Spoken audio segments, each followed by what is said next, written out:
முதலில் இன்றைய முக்கிய செய்திகளின் தலைப்புச் செய்திகள். இலங்கை வாழ் மக்களுக்கு பிப்ரவரியில் காத்திருக்கும் மகிழ்ச்சி தகவல். மன்னார் நீதிமன்ற துப்பாக்கிச்சூடு சம்பவம் தொடர்பாக யாழில் சந்தேக நபர் கைது. அதீத போதை பாவனையால் யாழ் இளைஞனுக்கு நேர்ந்த துயரம். நாட்டில் உச்சம் தொடும் தேங்காய் விலை. இனி விரிவான செய்திகள். இலங்கை வாழ் மக்களுக்கு பிப்ரவரியில் காத்திருக்கும் மகிழ்ச்சி தகவல். டிஜிட்டல் கொடுப்பனவுகளில் புதிய யுகத்தை குறிக்கும் வகையில் கவர்மெண்ட் பே திட்டத்தை அறிமுகப்படுத்த அரசாங்கம் நடவடிக்கை எடுத்துள்ளது. அரச சேவைகளை டிஜிட்டல் மயமாக்குவதற்கான ஆரம்ப நடவடிக்கையாக கவர்மெண்ட் பே திட்டம் அறிமுகப்படுத்தப்படவுள்ளதாக தெரிவிக்கப்படுகிறது.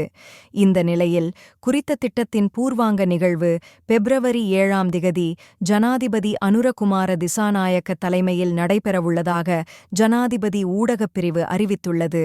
இதன்போது பாதுகாப்பான மற்றும் வினைத்திறனான டிஜிட்டல் முறை மூலம் தடையின்றி கொடுக்கல் வாங்கல் செய்யக்கூடியவாறு அரச நிறுவனங்களுடனான கொடுக்கல் வாங்கல்களை சீரமைத்து நவீனமயப்படுத்த எதிர்பார்க்கப்படுவதாகவும் தெரிவிக்கப்படுகிறது. இதேவேளை கவர்மெண்ட் பே திட்டம் தொடர்பில் அண்மையில் இடம்பெற்ற மக்கள் சந்திப்பின் போது ஜனாதிபதி அனுரகுமார திசாநாயக்கவும் கருத்து தெரிவித்திருந்தமை குறிப்பிடத்தக்கது. அதீத போதை பாவனையால் யாழ் இளைஞனுக்கு நேர்ந்த துயரம். அதிக போதைப் பொருள் பாவனை காரணமாக யாழ்ப்பாணத்தைச் சேர்ந்த இளைஞர் ஒருவர் உயிரிழந்துள்ளார். திடீர் சுகவீனமுற்ற நிலையில் யாழ் போதனா வைத்தியசாலையில் அனுமதிக்கப்பட்ட இளைஞன் நேற்றைய தினம் சிகிச்சை பலனின்றி உயிரிழந்துள்ளார். யாழ்ப்பாணத்தைச் சேர்ந்த 29 வயதுடைய இளைஞனே இவ்வாறு உயிரிழந்துள்ளார். இளைஞனின் உடற்கூற்று பரிசோதனையில் அதீத போதை பாவனை காரணமாகவே உயிரிழப்பு ஏற்பட்டதாக கண்டறியப்பட்டுள்ளது.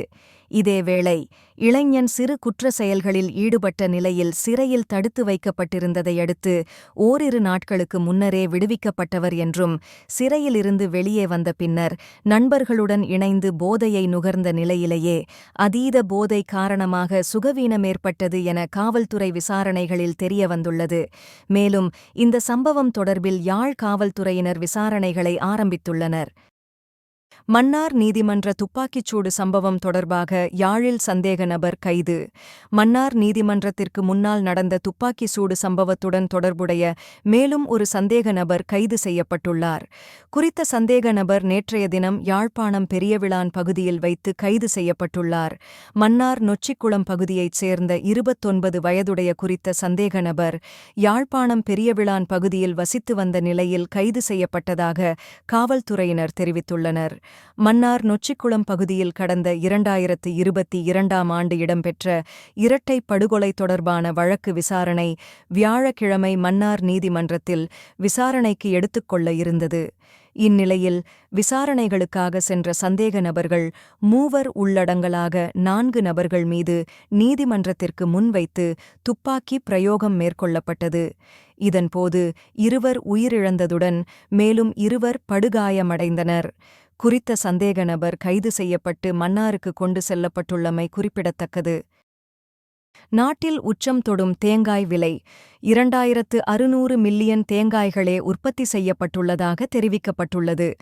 இந்த நிலையில் தேங்காய் விலை உயர்விற்கு இதுவே காரணம் எனவும் சுட்டிக்காட்டப்பட்டுள்ளது.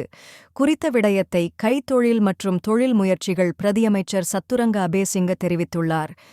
இதுபோன்ற செய்திகளை உடனுக்குடன் தெரிந்து கொள்ள எமது சேனலை சப்ஸ்கிரைப் செய்து ஆதரவு வழங்குங்கள். நன்றி.